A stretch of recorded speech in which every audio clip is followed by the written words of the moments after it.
आज 7 मार्च 2026 तक अमेरिका और इजराइल का जॉइंट ऑपरेशन ईरान में चल रहा है, या कहें कि जंग चल रही है।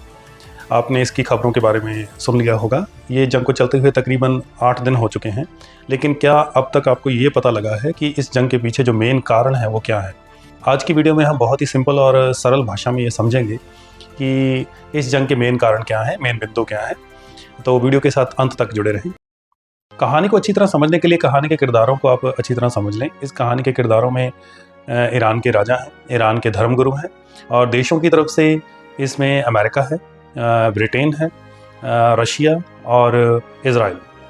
ये सारे किरदारों का इस कहानी में क्या रोल है वो वीडियो के अंत तक हम समझेंगे, लेकिन इन सभी किरदारों को आप दिमाग में रखिए। सबसे पहले जो मुस्लिम कम्युनिटी की जो हिस्ट्री है हम उसको समझ लेते हैं। दरअसल हजरत प्रॉफिट मोहम्मद की डेथ के बाद मुस्लिम कम्युनिटी के अंदर इस चीज़ को लेकर कन्फ्यूज़न था कि जो अगला लीडर है कम्युनिटी का वो कौन बनेगा। कुछ लोगों का मानना ये था कि प्रॉफिट मोहम्मद की जो ब्लड लाइन है, जो उनके पारिवारिक मेंबर हैं, अगला जो लीडर है वो उसमें से चुना जाना चाहिए, और आधे लोगों का ये मानना था कि अगला लीडर लोगों की सहमति से चुना जाना चाहिए। जो लोग ये विचारधारा रखते थे कि जो अगला लीडर है वो हजरत मोहम्मद की ब्लड लाइन में से चुना जाना चाहिए, उन लोगों को हम आज शिया मुस्लिम्स कहते हैं। दूसरी तरफ वो लोग जो ये चाहते थे कि लोगों की सहमति से अगला लीडर चुना जाना चाहिए, वो मुस्लिम कम्युनिटी में से कोई भी हो सकता है, उन लोगों को हम सुन्नी मुस्लिम्स कहते हैं। तो यहाँ से दो ग्रुप पैदा हुए मुस्लिम कम्युनिटी में, शिया मुस्लिम्स और सुन्नी मुस्लिम्स। दोनों ही ग्रुप्स में कुछ समानताएं हैं और कुछ डिफरेंसेस भी हैं। आज हम देखें तो पूरी दुनिया में 49 मुस्लिम मेजॉरिटी जो देश हैं वो मौजूद हैं, और इनमें से जो 17 देश हैं वो मिडल ईस्ट की कंट्रीज़ हैं। शिया और जो सुन्नी मुस्लिम कम्युनिटीज़ हैं उनके पॉपुलेशन का जो फ़र्क है उसको आप इस बात से समझ सकते हैं कि पूरी दुनिया में जो 90% मुस्लिम लोग हैं वो सुन्नी हैं, और जो सिर्फ 10% मुस्लिम कम्युनिटी के लोग हैं वो शिया हैं। भारत पाकिस्तान जैसे जो देश हैं इनके जो मुस्लिम लोग हैं वो ज़्यादातर सुन्नी कम्युनिटी के हैं। इसके आगे समझें तो जो इस्लामिक देश हैं या जो इस्लामिक कम्युनिटी है उसमें कल्चरल भी बहुत सारे जो डिफरेंसेस है वो हैं, और जोग्राफिक जो डिफरेंसेस हैं वो तो हैं ही, क्योंकि सबके देश अलग अलग हैं। 17 जो मिडल ईस्ट की कंट्रीज़ हैं उनमें से 4 देश ऐसे हैं जहाँ पर शिया मेजॉरिटी है। इन देशों में आते हैं ईरान, इराक, अज़रबैजान और बहरीन। पुरानी किताबों में या अगर ऐसी जो फिल्में हैं जो कि हिस्ट्री के ऊपर बनी हुई हैं वहाँ पर आपको ईरान को पर्शिया लिखा हुआ या बताया गया मिलेगा, जिनमें से प्रिंस ऑफ पर्शिया जैसी मूवीज़ हॉलीवुड में काफ़ी ज़्यादा फेमस है। शिया और जो सुन्नी मुस्लिम हैं इनमें अलग अलग तरह के मतभेद चलते रहते हैं। अलग अलग जो समय है वहाँ पर आप देख सकते हैं कि जो इनके मतभेद हैं वो कैसे निकल कर सामने आते हैं। ईरान की जो जियोलॉजिकल लोकेशन है और जो ईरान के पास रिसोर्सेज हैं उसकी वजह से ईरान हमेशा ही जो सुपर पावर्स हैं उनकी निगाह में रहा है। दुनिया की हर एक सुपर पावर ईरान के ऊपर कब्जा करना चाहती है। ईरान के निचले भाग में अगर आप देखेंगे तो आपको स्ट्रेट ऑफ हर्मुज दिखाई देगा। ये एक ऐसा समुद्री इलाका है जहाँ से दुनिया भर का जो व्यापार है वो होता है।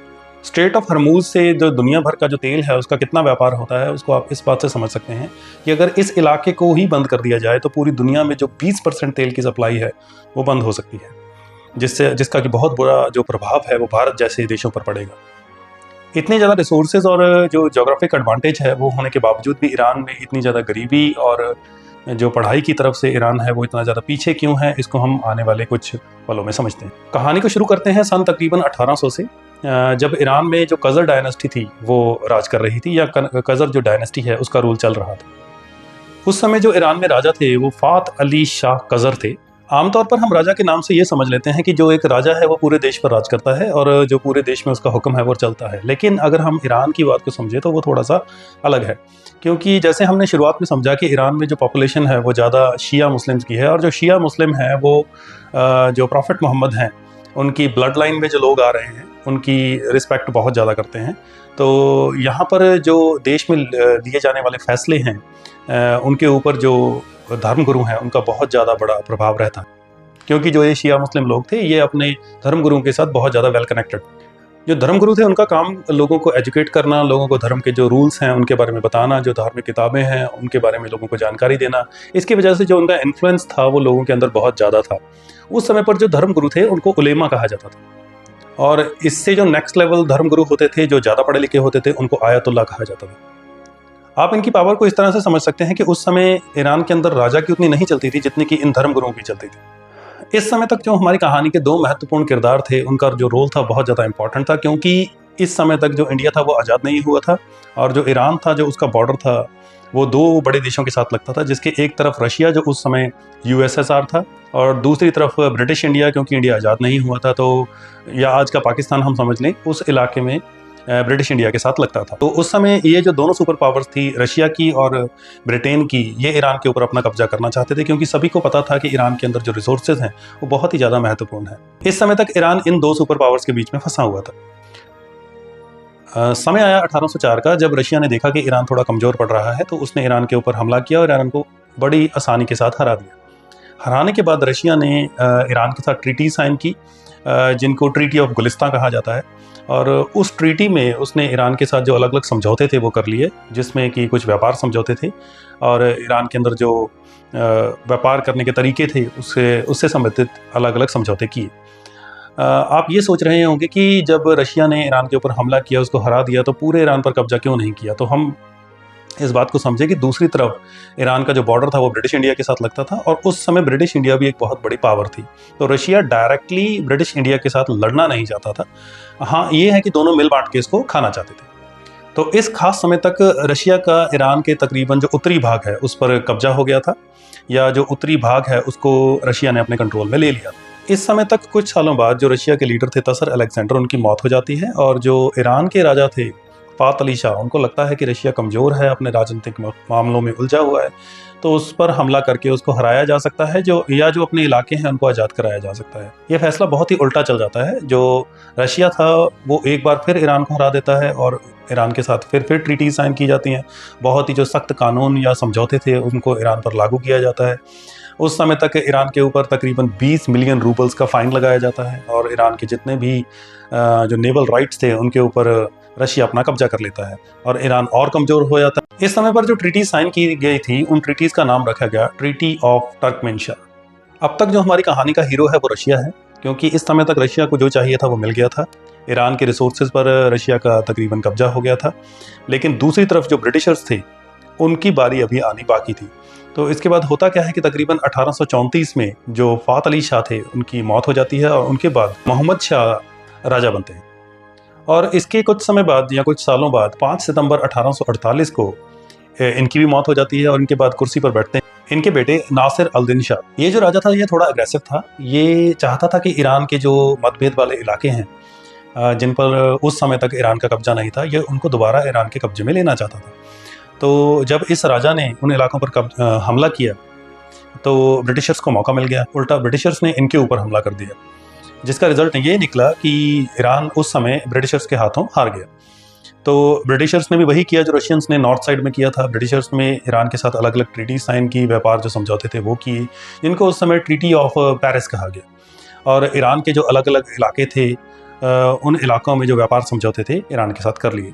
तो इस समय तक हमारी कहानी के जो दो महत्वपूर्ण किरदार थे वो सामने आ गए थे। ईरान के ऊपर उनका कब्जा हो गया था। नॉर्थ एरिया में रशिया ने ईरान के ऊपर अपना कब्जा कर लिया था, जबकि साउथ में ब्रिटिशर्स ने ईरान के ऊपर अपना कब्जा कर लिया था, या यूं कहें कि इन्होंने ईरान को अपने अपने तरीके से बांट लिया था। इन हालातों में आप ये समझ सकते हैं कि उस समय जो ईरान का खुद का व्यापारी होगा, जिसको उस समय ईरान में बाजारी कहा जाता था, उनका क्या हाल होगा, क्योंकि अलग अलग समझौतों से अलग अलग इलाकों पर रशियन और ब्रिटिशर्स ने कब्जा कर लिया था।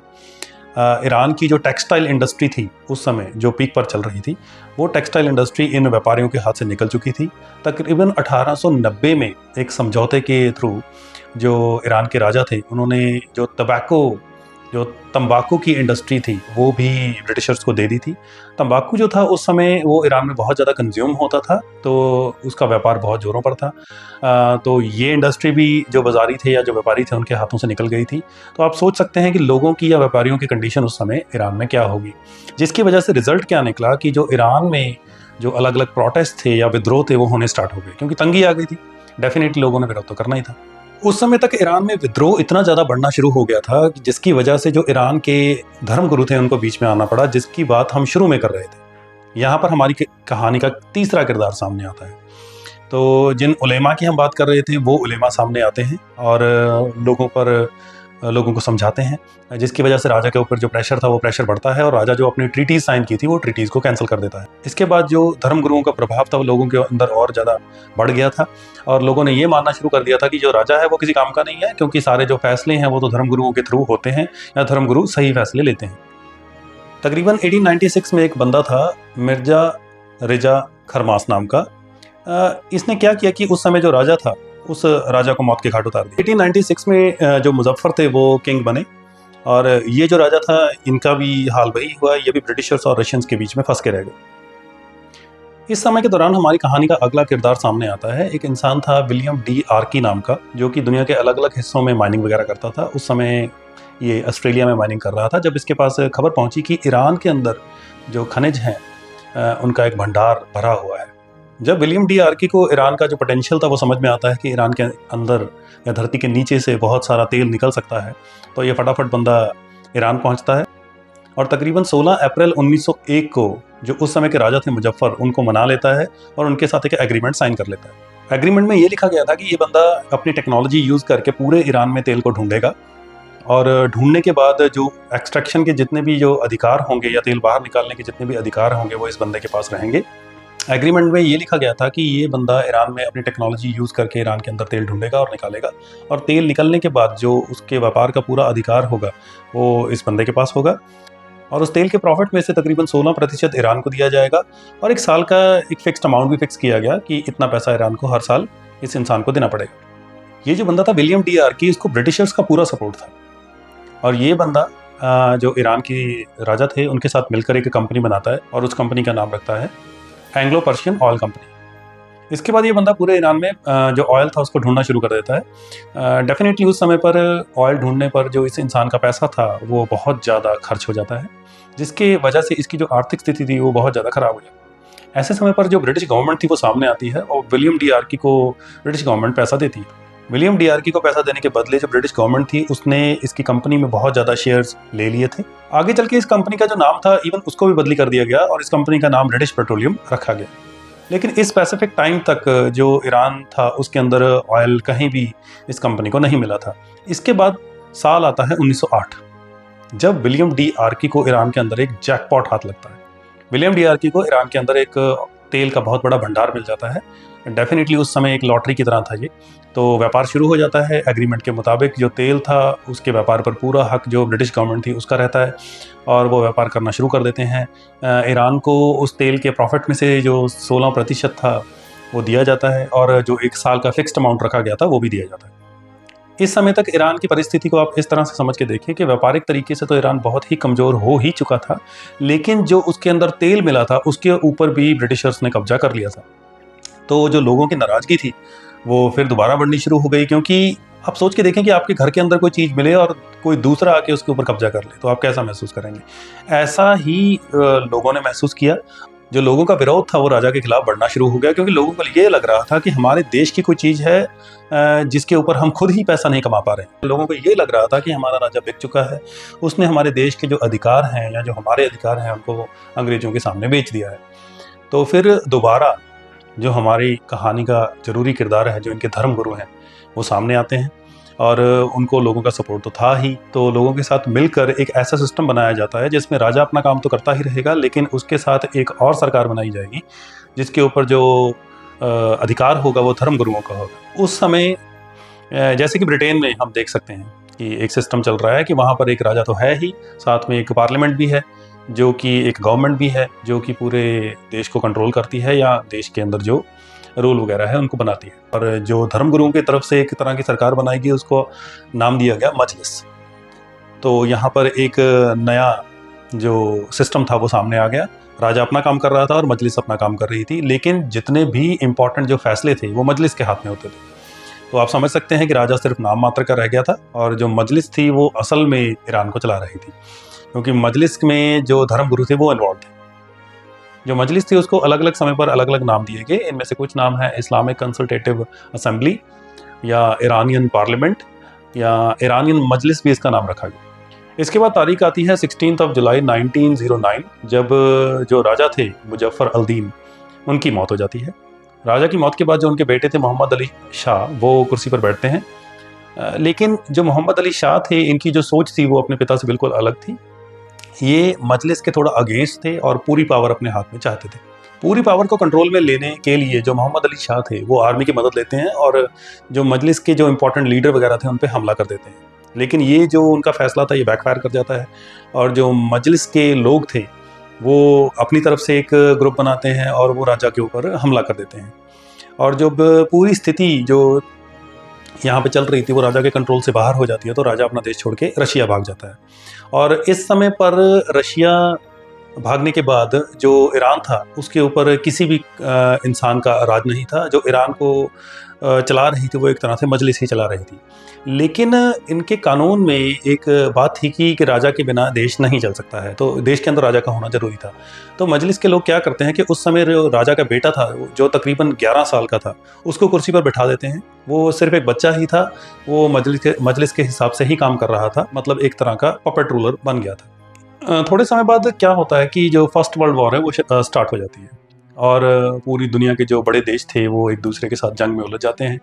और इस पर्टिकुलर टाइम पे रशिया के अंदर जो अपने खुद के विद्रोह थे, मतलब लोगों के द्वारा जो सरकार के खिलाफ विद्रोह किए जा रहे थे वो बहुत ज़्यादा शुरू हो जाते हैं। जो रशिया था वो अपने देश के अंदर ही उलझ जाता है, उनसे अपना देश संभल नहीं रहा था। तो रशिया क्या फैसला लेता है कि वो उत्तरी भाग से ईरान को छोड़ के चला जाता है और ईरान के ऊपर जो उसका कंट्रोल था उसको छोड़ देता है। लेकिन इस समय पर जो ब्रिटिशर्स थे, जैसा कि हमने जाना कि उनके हाथ में ईरान का जो ऑयल था वो लग गया था और जो ब्रिटेन की पूरी इकोनॉमी थी उस समय ऑयल पर बहुत ज़्यादा निर्भर करती थी। तो एक तरह से हम समझें तो उस समय ब्रिटिशर्स का ईरान को छोड़ के जाना पॉसिबल ही नहीं था, तो जिसकी वजह से वो ईरान को छोड़ते नहीं हैं, ईरान के ऊपर अपना कब्जा बना के रखते हैं। हाँ, टाइम टू टाइम वो ईरान के जो लोग थे या जो सरकार थी उसको फाइनेंशियल हेल्प देते रहते हैं। इतना सब कुछ करने के बावजूद भी लोग फिर भी जो ब्रिटिश गवर्नमेंट थी उसका विरोध कर रहे थे, जिसकी वजह से मजलिस क्या होती है, वो मजलिस फैसला लेती है। जो मजलिस उस समय एक तरह से ईरान को चला रही थी वो फैसला लेती है कि ब्रिटिश गवर्नमेंट अब ईरान को छोड़ के जाएगी। वो ब्रिटिशर्स के साथ बात करते हैं कि हमसे आपको कोई फाइनेंशियल हेल्प नहीं चाहिए, आप हमारे देश को छोड़ के चले जाइए।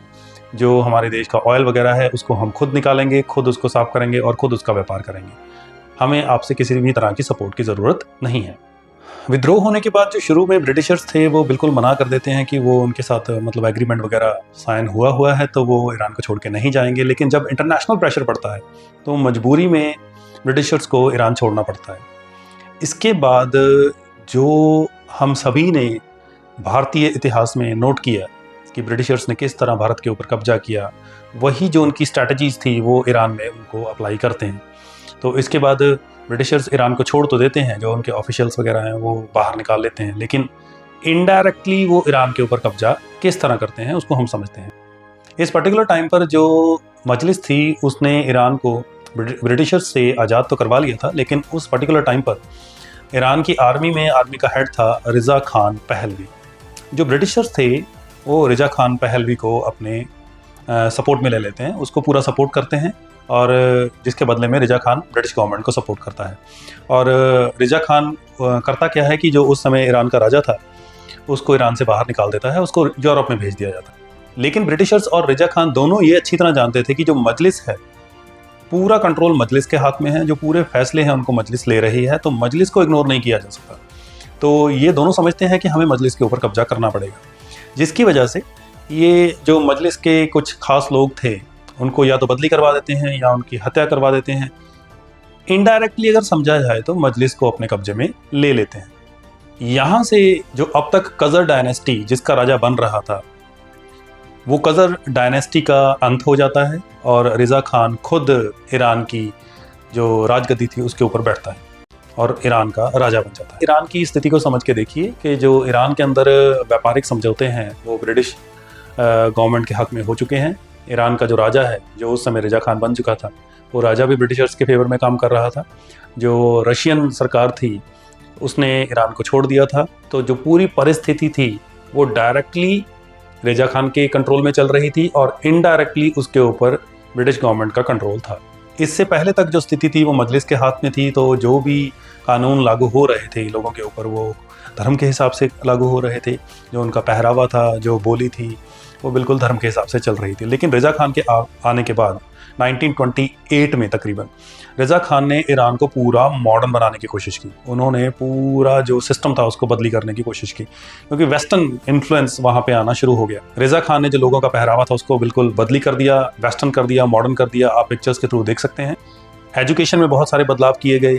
पहरावे में जो धार्मिक तरफ से औरतें बुर्का और पर्दा जो करती थी उसको कम्प्लीटली बैन कर दिया गया और मॉडर्न ड्रेसेस पहनने की छूट कर दी गई। और भी बहुत सारे बदलाव किए गए, जैसे कि फीमेल्स का सिनेमा में जाना, पब्स को खोलना, पार्टीज़ का होना, मतलब कि पूरा ईरान को वेस्टर्न बनाने की कोशिश की गई। लेकिन रज़ा खान जो राजा थे उस समय वो बहुत ही ज़्यादा स्मार्ट थे और ये जो बदलाव कर रहे थे वो अपने हिसाब से कर रहे थे।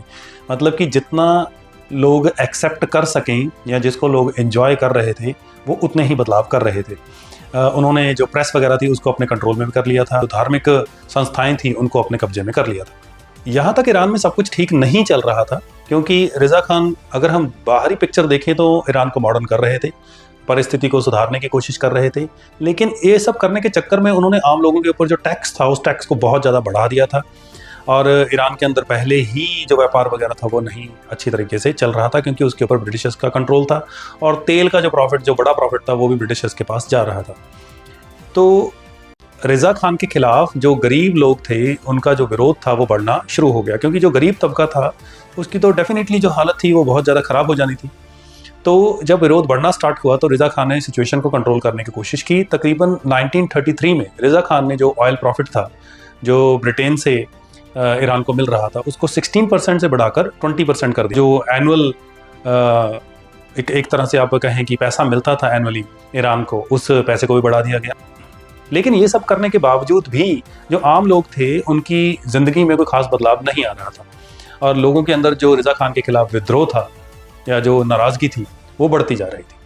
थोड़े समय के बाद होता क्या है कि सेकेंड वर्ल्ड वॉर स्टार्ट हो जाती है और इस पर्टिकुलर टाइम तक जो ईरान की परिस्थिति है उसको हम अच्छी तरह समझ चुके हैं कि ईरान के अंदर चल क्या रहा था। जब सेकेंड वर्ल्ड वॉर होती है तो जर्मनी के खिलाफ यूके और रशिया का एक ग्रुप बन गया था, वो जर्मनी के खिलाफ लड़ रहे थे। ऐसी स्थिति में होता क्या है कि ईरान जो था वो वॉर में नहीं था, ईरान एक तरह से न्यूट्रल चल रहा था। होता क्या है कि ऐसी स्थिति में जो बड़े देश हैं वो एक तरह का दाव खेलते हैं। जैसे कि आप कोई खेल को देख रहे हो और खेल में दो खिलाड़ी खेल रहे हो, तो आप जिस खिलाड़ी को जीता देखना चाहते हैं आप उसके ऊपर अपना दाव लगाते हैं। तो ईरान भी क्या करता है, वो अपना जो दाव था वो जर्मनी के ऊपर लगा देता है। एक तरह से उस समय ईरान का ये गलत फैसला हो जाता है और ईरान का जो राजा था रज़ा खान वो सोचता है कि जर्मनी के थ्रू उसका जो ऑयल के ऊपर पूरा कब्जा है वो हो जाएगा। तो इसके साथ वो जो जर्मनी के साथ ऑयल के समझौते हैं उनके बारे में बात शुरू कर देता है और ये सोचता है कि जर्मनी के थ्रू वो ईरान में ऑयल एक्सट्रैक्शन स्टार्ट कर देगा। और ईरान के अंदर जो जर्मनी के डिप्लोमेट्स हैं वो आके बैठ जाते हैं और बातचीत शुरू हो जाती है। जर्मनी जो है वो हमारी कहानी के महत्वपूर्ण किरदारों में नहीं है, जिसकी वजह से मैंने शुरू में आपको जर्मनी के बारे में नहीं बताया। तो जर्मनी का रोल था ईरान के अंदर वो थोड़े समय के लिए रहता है। इसके बाद होता क्या है कि जो ब्रिटेन और रशिया थे, जो उस समय का सोवियत यूनियन था, वो ये सोचते हैं कि अगर ईरान के समझौते जर्मनी के साथ हो जाते हैं तो डेफिनेटली जर्मनी मजबूत हो जाएगा, जर्मनी के पास जो पैसे की पावर है या जो ऑयल का कंट्रोल है वो बढ़ जाएगा। जिसकी वजह से पहले तो वो ईरान के साथ बात करते हैं कि आप जर्मनी को इस सारी बात में से बाहर कर दीजिए, जर्मनी के साथ आप समझौते ना कीजिए। तो जब ईरान नहीं मानता तो जो एक फुल फ्लैज जो अटैक था वो यूके और रशिया ईरान के ऊपर कर देते हैं, जिसका कारण बिल्कुल साफ था। वो चाहते थे कि जर्मनी ईरान के बाहर हो जाए, ईरान के तेल में से जो प्रॉफिट है वो जर्मनी के पास ना जाए, जिस प्रॉफिट को कि वो युद्ध में इस्तेमाल करेगा। समझना ये भी ज़रूरी है कि बात अकेले तेल की भी नहीं थी, क्योंकि जो रशिया और यूके का जो मैक्सिमम सप्लाईज़ वगैरह थी, मतलब जो सामान वगैरह वो एक जगह से दूसरी जगह भेज रहे थे, वो ज़्यादातर सामान ईरान के बीच में से होके जा रहा था। तो ऐसे हालातों में अगर कंट्रोल जर्मनी के पास चला गया तो उनको एक बहुत बड़ा नुकसान हो सकता था, जिसकी वजह से हम देखें तो वो इस युद्ध को हार भी सकते थे। तो उन्होंने ईरान के ऊपर अटैक किया और जर्मनी को ईरान से बाहर किया। सेकेंड वर्ल्ड वॉर में रशिया और यूके को सपोर्ट करने के लिए हमारी कहानी का जो महत्वपूर्ण या सबसे ज़्यादा जो इम्पॉर्टेंट किरदार है फिर वो सामने आता है अमेरिका। तो यहाँ पर यूएस फैसला लेता है कि वो रशिया और ब्रिटेन की मदद करेगा, क्योंकि यहाँ तक जो सप्लाईज़ वगैरह थी, जो सामान था, वो एक जगह से दूसरी जगह ट्रेन्स वगैरह में जा रहा था। लेकिन इस सप्लाई को तेज करने के लिए यूएस ने इस पर्टिकुलर टाइम पर अपने एयरक्राफ्ट उनको दिए। जब ये तीनों सुपर पावर्स इकट्ठे होकर इस युद्ध को अपने कंट्रोल में लेते हैं तो ईरान के ऊपर भी जो हमला किया इन्होंने मिलके, उसमें ईरान का बहुत ज़्यादा नुकसान होता है। ईरान में बहुत सारे लोग मारे जाते हैं। ईरान का जो आर्थिक स्थिति थी वो बहुत बुरी हो जाती है। ईरान में महंगाई बहुत बढ़ जाती है। तकरीबन कुछ आंकड़ों के हिसाब से महंगाई तकरीबन 400 गुना बढ़ गई थी उस समय पर। तो इतनी बुरी हालत होने के बाद जो ईरान की स्थिति थी वो बहुत ज़्यादा कमज़ोर हो गई थी। हमारी कहानी का नया किरदार यूएस या कहें अमेरिका, वो इस पर्टिकुलर टाइम तक ईरान की जो इम्पोर्टेंस थी उसको समझ चुका था और वो भी चाहता था कि ईरान के ऊपर उसका कब्जा हो जाए, जिसकी वजह से जो ईरान की बुरी हालत हुई थी उसको रिकवर करने के लिए यूएस ने फैसला लिया कि वो ईरान की मदद करेगा। यहाँ पर हमारी कहानी के जो 3 किरदार हैं, अमेरिका, ब्रिटेन और रशिया, तीनों एक तरह से ईरान के अंदर थे। और जल्दी ही जो ये सेकेंड वर्ल्ड वॉर थी ये भी ख़त्म हो जाती है। वर्ल्ड वॉर ख़त्म होने के बाद जो फैसला था वो ये फैसला लिया गया कि जो तीनों सुपर पावर्स हैं ये ईरान को खाली कर देगी। जो अमेरिका और ब्रिटेन थे वो तो चले जाते हैं, लेकिन रशिया ईरान को खाली नहीं करता है। रशिया ईरान के अंदर ही रहता है। ईरान के अंदर अपनी पावर को बहुत ज़्यादा बढ़ाने के लिए उस समय जो रशिया था उसने ईरान के जो विद्रोही ग्रुप्स थे, रेबल्स, उनको सपोर्ट करना शुरू कर दिया था, जिसकी वजह से ईरान के अंदर से 2 नए देश भी निकल जाते हैं, जिनमें से एक देश का नाम अज़रबैजान और दूसरा कुर्दिश रिपब्लिक रखा गया। इस समय पर हम पूरी दुनिया की स्थिति को समझें तो सेकेंड वर्ल्ड वॉर होके हटी थी। जो अलग अलग देश थे वो कमज़ोर हो चुके थे, बहुत देशों का बहुत ज़्यादा पैसा लग चुका था, लेकिन इस समय पर एक ऐसा देश था जो फाइनेंशियली भी मजबूत था, जिसकी जो स्थिति थी वो बहुत ज़्यादा मजबूत थी। वो देश था यूएस, यूनाइटेड स्टेट्स। तो अमेरिका जो उस समय बहुत ज़्यादा मजबूत था वो इसमें इंटरफेयर करता है, वो इस मुद्दे को लेके जाता है यूनाइटेड नेशंस में। ये मुद्दा उठाया जाता है कि जो रशिया कर रहा है ईरान में वो बिल्कुल गलत किया जा रहा है और रशिया को ईरान में ये सब नहीं करना चाहिए।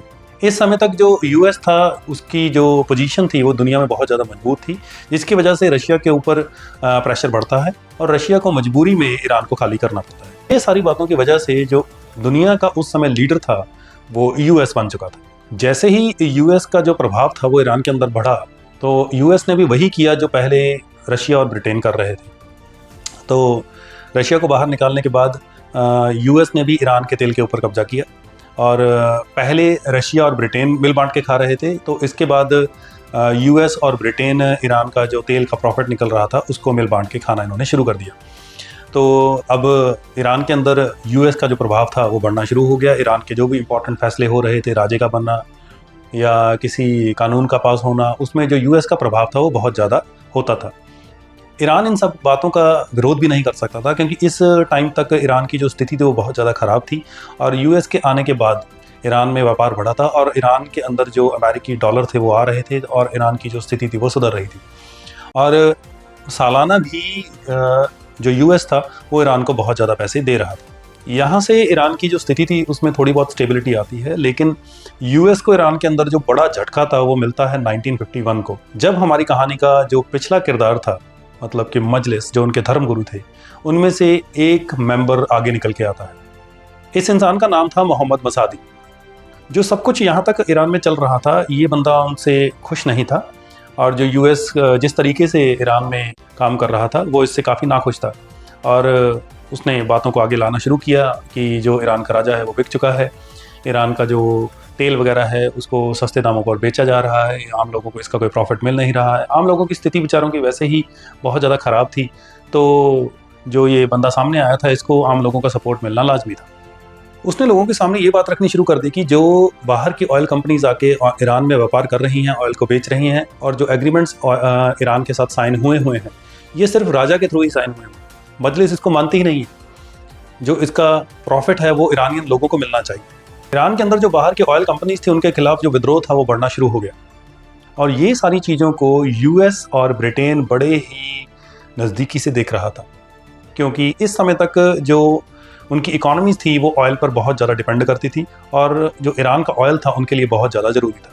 लेकिन यूएस और ब्रिटेन के अलग अलग हथकंडों के बावजूद भी जो ये मोहम्मद मसादी था ये बिल्कुल भी डर नहीं रहा था, क्योंकि इसे लोगों का सपोर्ट बहुत ज़्यादा मिल रहा था। तो इसने ये फैसला लिया कि ईरान के अंदर जो ऑयल है वो ऑयल का नेशनलाइजेशन किया जाएगा। ईरान का जो ऑयल है उसके ऊपर देश का कब्जा होगा, हम खुद ऑयल को निकालेंगे, खुद ऑयल को बेचेंगे। लेकिन ये जो बातें हैं जो इतनी स्मूथ लग रही थी, असल में ये इतनी स्मूथ थी नहीं, क्योंकि उस समय जो ये दोनों सुपर पावर्स थी, ये सुपर पावर्स ये होने नहीं देना चाहती थी। तो लोगों का विरोध होने के बाद इनको ईरान के अंदर जो ऑयल में दखलंदाजी थी उसको बंद तो करना पड़ा, लेकिन इन्होंने ईरान के ऊपर अलग अलग तरह के सैंक्शंस लगा दिए। ईरान के अंदर जो अलग अलग देशों से एक्सपर्ट जा रहे थे ऑयल निकालने वगैरह के लिए, उसको इन्होंने बंद कर दिया। जो टेक्नोलॉजी थी उसके ऊपर इन्होंने बैन लगा दिया। जो अलग अलग कंट्रीज़ थे उनके ऊपर भी प्रेशर बढ़ाया कि वो ईरान के साथ जो तेल का व्यापार है वो व्यापार ना करें। अब मसादी के साथ हुआ क्या कि उसने ऑयल का नेशनलाइजेशन कर तो लिया था, लेकिन वो ऑयल को बेच नहीं पा रहा था, क्योंकि कोई भी देश इस स्थिति में नहीं था कि वो ईरान से तेल को खरीद सके, क्योंकि इंटरनेशनल प्रेशर बहुत ज़्यादा था। लेकिन जो मोहम्मद मसादी था वो फिर भी लगा रहा। इस प्रॉब्लम का सल्यूशन निकालने के लिए यूएस और जो ब्रिटेन थी उन्होंने ईरान के अंदर अपने जो सीक्रेट एजेंसीज़ हैं उनके जो बंदे हैं उनको भेजा, जिससे जो मसादी था उसकी जो पावर थी उसको कम किया गया। और जो उस समय राजा था रिजा खान, पिछला किरदार, रिजा खान को मजबूत किया गया और धीरे धीरे मसादी की जो पावर थी उसको बिल्कुल ख़त्म करके रिजा खान को पावर में लाया गया, जिसकी वजह से दोबारा अमेरिका और ब्रिटेन का जो प्रभाव था वो ईरान के अंदर पड़ना शुरू हो गया। इतिहास में जो घटनाएं होती हैं वो घटनाओं को अगर आप ध्यान से समझें तो जो आज अमेरिका और ब्रिटेन, ख़ासतौर से अमेरिका जो कि डेमोक्रेसी को इतना ज़्यादा सपोर्ट करता है, एक तरह से खुद को डेमोक्रेसी का ब्रांड एम्बेसडर समझता है, आप समझ के देखिए कि ईरान में उसने किया क्या। जो ईरान का लोगों के द्वारा चुना गया जो लीडर था उस लीडर को उन्होंने हटाया और जो एक राजा का किरदार था उस राजा के किरदार को सामने लाया गया। मतलब कि खुद इन्होंने, जो खुद अपने आप को डेमोक्रेसी के ब्रांड एम्बेसडर कहते हैं, इन्होंने डेमोक्रेसी को ख़त्म किया और जो राजा वाला सिस्टम था मोनार्की उसको दोबारा स्थापित किया। इसके बाद साल आता है 1963 और कहानी में जो हमारा किरदार है जो धर्मगुरु का, उसका प्रभाव दोबारा बढ़ना शुरू होता है। लेकिन होता क्या है कि इस बार यूएस और ब्रिटेन के खिलाफ जो इंसान खड़ा था वो ईरान का सबसे पढ़ा लिखा इंसान आयतुल्लाह, धर्म की तरफ से, जिसको लोगों का सपोर्ट बहुत ज़्यादा था। हमने कहानी की शुरुआत में समझा था कि आयतुल्लाह ईरान के धर्मगुरुओं में एक सबसे पढ़े लिखे इंसान को माना जाता है। इस किरदार का नाम था आयतुल्लाह रोहेला खुमैनी। ये किरदार भी वही बातें करता है कि ईरान को बाहरी ताकतों ने बहुत ज़्यादा कमज़ोर कर दिया है। ईरान का जो पीएम है उसको सेलेक्ट करने में जो वोट्स वगैरह हैं उसमें बहुत ज़्यादा धांधली चल रही है। राजा को बिल्कुल वीक कर दिया गया है, मजलिस को बिल्कुल वीक कर दिया गया है, बाहरी ताकतों ने इन पर कब्जा कर लिया है।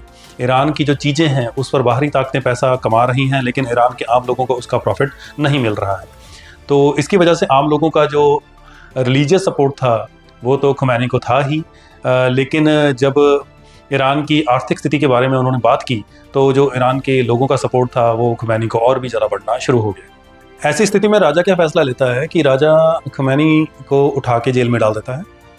और लेकिन खुमैनी को लोगों की इतनी ज़्यादा सपोर्ट थी कि वो लोग फिर भी राजा का विरोध करना उन्होंने जारी रखा, जिसकी वजह से राजा करता क्या है कि आयतुल्लाह खुमैनी को ईरान में से उठा के शिफ्ट कर दिया जाता है इराक़ में।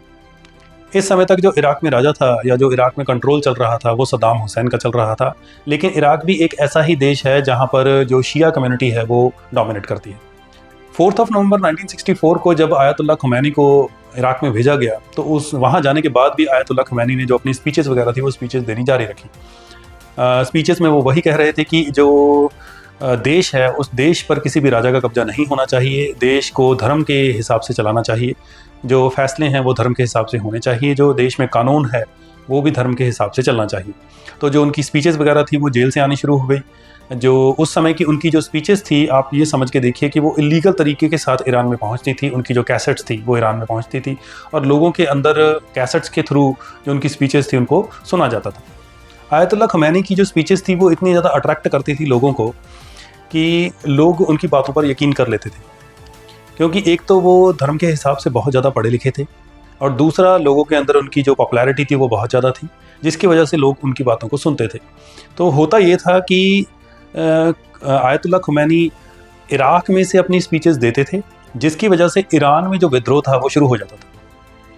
इसकी वजह से जो ईरान की जो ऑयल कंपनीज थी उसमें बहुत ज़्यादा बड़े लेवल पर विद्रोह होने लगे, लोग स्ट्राइक्स करने लगे, जिसकी वजह से जो अलग अलग जगह पे ये कंपनीज लगी हुई थी ये बंद होनी शुरू हो गई।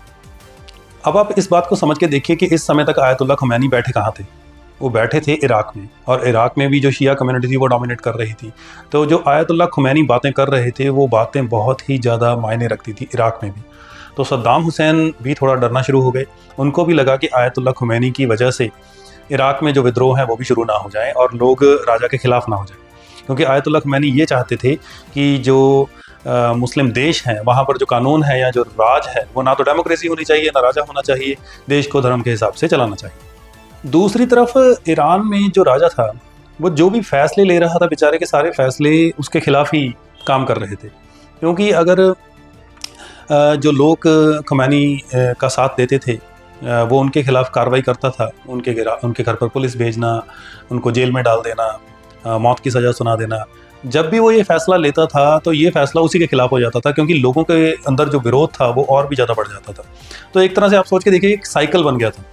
साइकिल कैसे काम कर रहा था, इधर से खुमैनी जो थे वो स्पीच देते थे, स्पीच की वजह से लोगों के अंदर उनकी सपोर्ट बढ़ती थी, लोग सरकार के खिलाफ विद्रोह करते थे, सरकार लोगों के खिलाफ स्टेप लेती थी और उन लोगों को सपोर्ट करने के लिए लोग और विरोध करते थे। तो ये एक तरह से एक साइकिल चल रहा था ईरान के अंदर। राजा जब मीडिया को कंट्रोल करने की कोशिश करता तो भी लोग उसका विरोध करते। 1977 के अंदर एक बहुत ही बड़ा जो जुलूस था वो निकाला गया राजा के खिलाफ या सरकार के खिलाफ, जिसके अंदर डायरेक्टली लोगों ने जो आयतुल्लाह खुमैनी थे उसके पोस्टर्स को सामने रखा उनकी सपोर्ट में। और ये जो विद्रोह था ये इस एक तरह से ऐसे काम कर रहा था कि जहाँ पर जो नेगेटिव कैरेक्टर था वो ज़्यादा यूएस को बनाया जा रहा था। जो लोग थे वो यूएस के बिल्कुल ही खिलाफ थे कि जो यूएस ईरान में कर रहा है वो बिल्कुल गलत है, जिसकी वजह से जो विद्रोह के अंदर जो यूएस के झंडे थे उनको जलाया गया। राजा के कंट्रोल से जब पूरी परिस्थिति बाहर हो गई तो उसने ईरान के अंदर मार्शल लॉ लागू कर दिया, जहाँ पर जो सारी सरकारें हैं वो अपना काम छोड़ देती हैं, जो पूरा कंट्रोल है वो सेना के हाथ में चला जाता है। लेकिन फिर भी ईरान के अंदर जो विद्रोह था या जो दंगे वगैरह थे वो बंद नहीं। 1978 के अंदर जो ये प्रोटेस्ट थे ये पूरे पीक पर चले गए थे और जो राजा का विद्रोह था वो बहुत ज़्यादा हो रहा था, जिसकी वजह से जो राजा उस समय जिसको कैंसर था उसने अपने कैंसर का बहाना बनाया और कैंसर के इलाज के लिए वो यूएस चला गया। राजा के बाहर निकलते ही जो आयतुल्लाह खुमैनी थे वो ईरान के अंदर वापस आ गए और 1979 को वोटिंग करवाई गई, जिसमें 98% जो सपोर्ट था वोटिंग में वो खुमैनी को मिला। बाकी सारे लीडर्स को हटाने के बाद और खुमैनी के जीतने के बाद जो ईरान के अंदर जो सिस्टम लागू हुआ वो थियोक्रेसी का था। थियोक्रेसी को आप एक तरह से ऐसे समझ के चलिए कि जो मोनार्की का सिस्टम है वहाँ पर तो एक राजा एक देश को चलाता है, डेमोक्रेसी में हम एक लीडर को चुनते हैं और वो लीडर देश को चलाता है, लेकिन थियोक्रेसी में धर्म की तरफ से एक इंसान को चुना जाता है और धर्म के रूल्स के हिसाब से उस देश को चलाया जाता है। ये जो पूरा टाइम था जिसके अंदर ईरान के पूरे सिस्टम को बदली किया गया और ईरान के अंदर एक नई लीडरशिप को लाया गया, इस टाइम को इस्लामिक रेवोल्यूशन के नाम से जाना जाता है। ईरान के अंदर जो सिस्टम लागू किया गया उस सिस्टम में एक देश का जो पूरा कंट्रोल था वो एक धार्मिक लीडर के हाथ में दिया गया और उस लीडर को सुप्रीम लीडर नाम दिया गया। और इस सुप्रीम लीडर के नीचे जो बाकी सिस्टम था वो बाकी सारा जो पार्लियामेंट वगैरह वो सारा सिस्टम इनके नीचे काम करता था। जितने भी जो ज़रूरी फैसले थे वो इस सुप्रीम लीडर के ही हाथ में थे। जो ईरान की आर्मी थी उसके साथ ही एक नई आर्मी भी स्थापित की गई जिसका नाम इस्लामिक रेवोल्यूशन गार्ड रखा गया। इसको स्थापित करने का जो मेन पर्पस था उसका ये था कि अगर राजा आर्मी के साथ मिलकर भी तख्ता पलट करने की कोशिश करे, मतलब कि जो धार्मिक लीडर हैं उनको हटाने की कोशिश करे तो उसको रोका जा सके।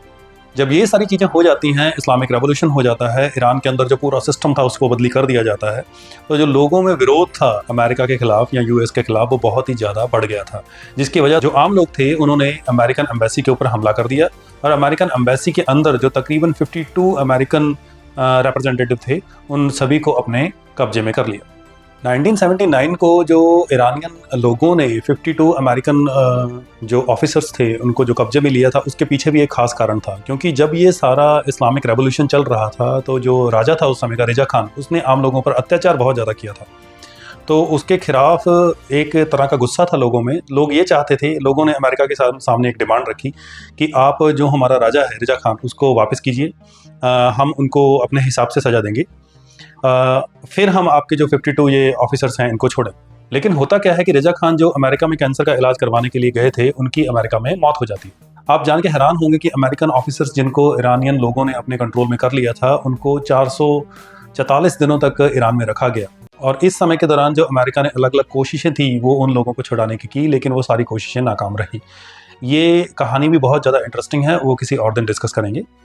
इसके बाद जो अमेरिकन गवर्नमेंट थी और जो ईरानियन लोग थे उनके बीच समझौता हुआ और ये जो 52 ऑफिसर्स थे इनको रिहा किया गया।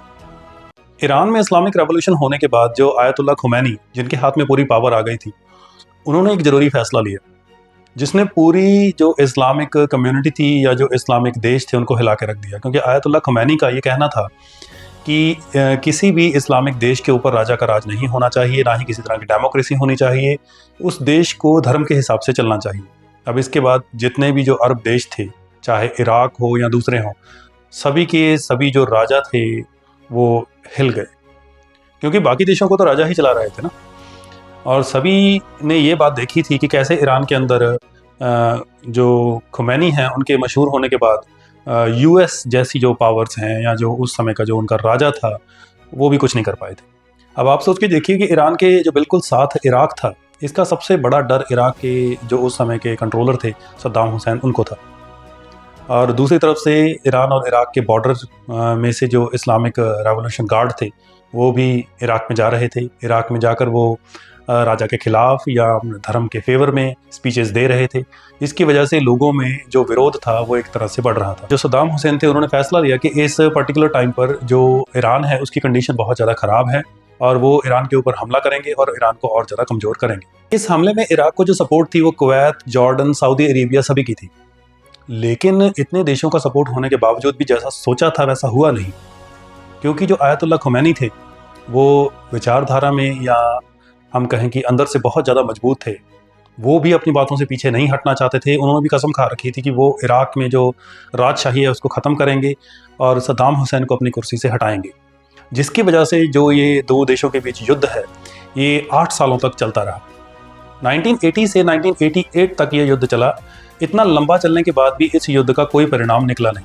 इसके बाद होता क्या है कि जो ईरान के सुप्रीम लीडर थे खुमैनी, उनकी सेहत ख़राब होनी शुरू हो जाती है और 1989 को हार्ट अटैक की वजह से उनकी मौत हो जाती है। आयतुल्ला खुमैनी को लोग कितना ज़्यादा प्यार करते थे या कितना ज़्यादा सपोर्ट करते थे इसका पता उनके फ्यूनरल से लगता है, जब तकरीबन 10.2 मिलियन लोग इकट्ठे हुए। तकरीबन 35-36 किलोमीटर लंबा जो जाम था रोड्स के ऊपर वो लगा। खुमैनी की मौत के बाद सवाल फिर वही खड़ा हो गया कि ईरान का अगला सुप्रीम लीडर कौन बनेगा। इसके बाद वोटिंग करवाई गई और धार्मिक गुरुओं के जो 74 वोट्स थे उनमें से 60 वोट्स मिले अली खामनेई को। जो पिछले सुप्रीम लीडर थे खुमैनी और जो नए बने थे अली खामनेई, इनके नाम में जो डिफरेंस है उसमें आप कंफ्यूज ना होइएगा, ये दो अलग अलग किरदार हैं।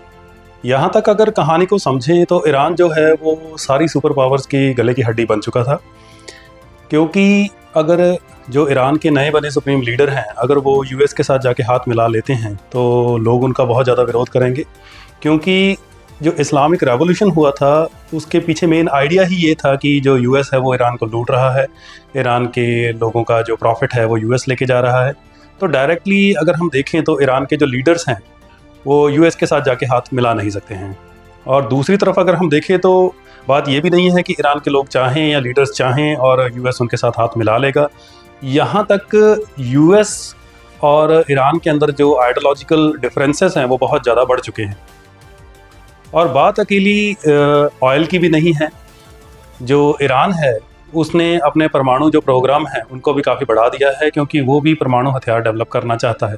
इसकी वजह से जो यूएस है उसके द्वारा इजराइल के साथ मिलकर जो ईरान के परमाणु प्रोग्राम है उनका विरोध किया जा रहा है, क्योंकि यूएस ये चाहता नहीं है कि इनडायरेक्टली जो इजराइल के थ्रू पूरे मिडल ईस्ट के इलाके पर जो यूएस का कंट्रोल है वो कम हो, क्योंकि इजराइल एक अकेला देश है जिसके पास परमाणु हथियार हैं उस इलाके में, या ईरान जैसा जो कोई देश है वो परमाणु हथियार बनाए। लेकिन दूसरी तरफ से जो ईरान की सोच है या ईरान का कहना है वो ये कहना है कि ईरान दूसरे देशों का अपने ऊपर जो प्रभाव है उसको घटाने के लिए या अपनी आत्मरक्षा के लिए या देश में शांति बनाने के लिए जो परमाणु हथियार है उसको बनाना चाहता है या परमाणु प्रोग्राम चला रहा है। ईरान के अगर हम परमाणु प्रोग्राम को समझें तो जो एक परमाणु हथियार बनाने के लिए यूरेनियम 235 आइसोटोप चाहिए, उसको ये वो यूरेनियम नहीं है जो कुदरती रूप में हमें मिलता है। बेसिकली अगर सिंपल भाषा में हम समझें तो यूरेनियम 235 आइसोटोप एक प्योर फॉर्म ऑफ यूरेनियम है जो कि हमें कुदरती रूप में नहीं मिलता है। और इसको प्योर करने की जो टेक्नोलॉजी है वो बहुत ही ज़्यादा जटिल है। इजराइल के कहने के मुताबिक ईरान के परमाणु प्रोग्राम के थ्रू यूरेनियम की जो एनरिचमेंट है वो 60% सक्सेसफुल हो चुकी है और 90% तक पहुंचते ही ईरान के पास वो ताकत आ जाएगी जिसकी मदद से वो परमाणु हथियार बना सकता है। और ऐसा देश जिसके साथ वैचारिक जो मतभेद हैं वो हों, उसके पास परमाणु हथियार का होना कोई भी सुपर पावर नहीं चाहेगी, क्योंकि हमने अब तक की वीडियो में ये समझा है कि जो अलग अलग सुपर पावर्स हैं उनका ईरान के साथ किसी न किसी तरह मतभेद रहा है, जिसकी वजह से जो अब ईरान में जंग चल रही है उसमें डायरेक्टली कोई भी सुपर पावर ईरान की मदद नहीं कर रही। जब तक हम ये बात कर रहे हैं तब तक ईरान के जो सुप्रीम लीडर हैं, जो पिछली बार चुने गए थे, अली खामेनी, उनकी इजराइल और यूएस द्वारा किए गए एक जॉइंट जो मिसाइल हमला है उसमें मौत हो चुकी है। लेकिन इसके बावजूद ईरान को जो चलाने वाली सरकार है उसने हाथ खड़े नहीं किए हैं। ईरान इन हमलों का विरोध कर रहा है, ईरान की तरफ से भी मिसाइलें दागी जा रही हैं। ईरान के जो तगड़े मिसाइल हमले हैं वो इजराइल पर हो रहे हैं या जो अलग अलग खाड़ी देशों में अमेरिका ने अपने ठिकाने बना रखे हैं उन ठिकानों पर किए जा रहे हैं। ईरान अलग अलग खाड़ी देशों में जो हमले कर रहा है वो अमेरिका के ऊपर प्रेशर बढ़ाने के लिए कर रहा है। और दूसरी तरफ अमेरिका ये चाहता है कि जो ईरान की मौजूदा जो सरकार जिस तरह से काम कर रही है वो सरकार अपने विचारों को बदले, या हम डायरेक्टली कहें कि यूएस के हिसाब से काम करे। ईरान में अभी भी जो नया सुप्रीम लीडर बनाना है उसका प्रोसेस चल रहा है, लेकिन डोनाल्ड ट्रंप ये चाहते हैं, अमेरिका की तरफ से डोनाल्ड ट्रंप ये चाहते हैं कि जो अगला सुप्रीम लीडर है वो उनकी मर्जी के हिसाब से बने। उनके बार बार ये बयान आ चुके हैं कि जो मौजूदा विचारधारा है इसको रखते हुए ईरान आगे नहीं बढ़ सकता है, हम अगला जो सुप्रीम लीडर है उसको नहीं बनने देंगे। आपको कहानी के जो महत्वपूर्ण किरदार थे उनकी तरफ वापस लेके चलते हैं, जिसमें है ईरान का राजा, ईरान के धर्मगुरु, और देशों की तरफ से देखें तो यूएस, ब्रिटेन, इजराइल और रशिया। आपको क्या लगता है कि ईरान में जो खलबली पिछले इतने सालों में मची है उसमें सबसे बड़ा जो कसूर है वो किसका है? और आपको क्या लगता है कि जो ईरान का फ्यूचर है वो किस तरफ जाएगा, या ये जंग का जो परिणाम है वो क्या निकलेगा? अपने विचार कमेंट सेक्शन में ज़रूर दें। वीडियो को पूरा देखने के लिए आपको बहुत बहुत धन्यवाद। हमारे चैनल के साथ जुड़ने के लिए चैनल को सब्सक्राइब कीजिए, वीडियो को लाइक कीजिए और वीडियो के नीचे कमेंट्स कीजिए। मिलते हैं अगली वीडियो में। धन्यवाद।